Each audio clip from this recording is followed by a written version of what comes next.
We've got a brand new view in the musical editor, and that's a score view. Now I've got the bass part selected here. I'm going to hit F2 to open my edit window, and we see the traditional piano view here, and I've got some modulation mod wheel info showing here. But I can click this musical icon and we'll see an actual notation view. Now I'm going to right click on this part and I'm going to go detect key signature, and it's correctly identified two flats there.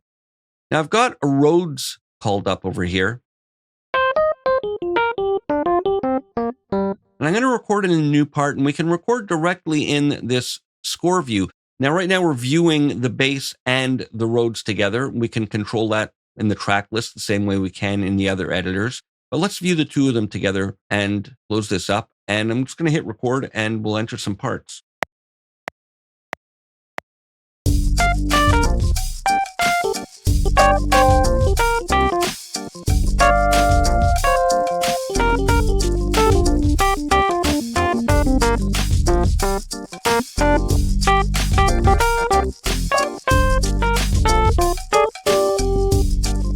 All right, and there's my part that is captured. All right, let's listen. Okay, so the timing's all off, and I see here that I had input quantize on.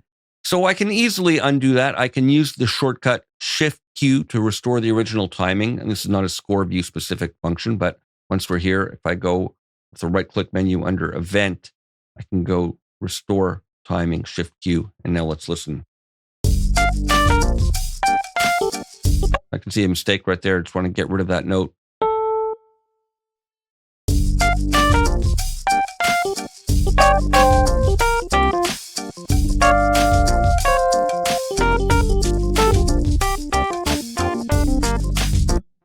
So let's see some of the things we can do here. I'm going to start by hiding the synth bass, and we're just looking at the Rhodes. And of course, we get the same track list here that we get in the other editors. I can right click in the background here and I can go convert to grand staff, in which case I'll get a piano staff. So notes that fall below middle C are going to be automatically placed on the lower clef. And as we would expect, we have independent zooming here. I'm using the W key and the E key. And should I want to, I can right click and convert back to single staff. But let's go to the grand staff for now.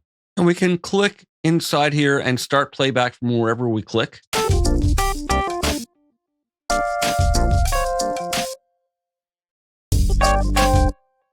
You can double click on top and it'll select the entire bar. For the single click, we'll place a playback cursor. Now we have cymbals, and these we drag and drop in, and they're not just visual, they actually have an effect on playback. Like, for example, let's listen from the beginning.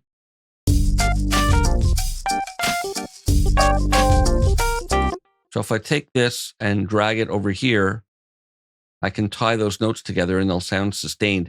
Now, if I right click, we'll see it's switched to the paint tool. So I can go back to arrow or just click one.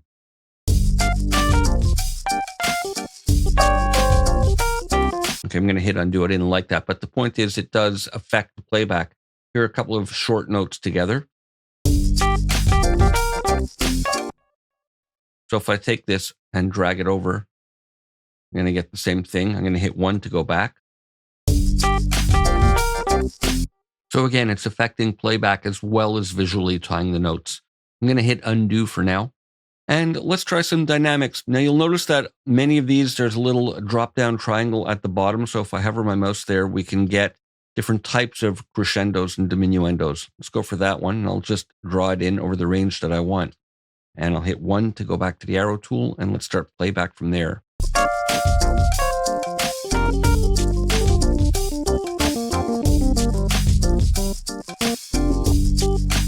That works nicely. And the dynamic markings work well too. Here I'm going to click, maybe I'll go to fortissimo, and I'll drag that in over here. I want to jump back to a loud volume there. And then I'll hit one, and we can edit these graphically as well. So I'm going to select this crescendo right at the end here, just drag it out. And let's listen to this playback from here.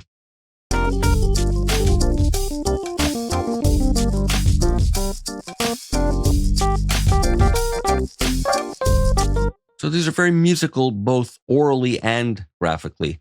We'll continue with more score view in the next video.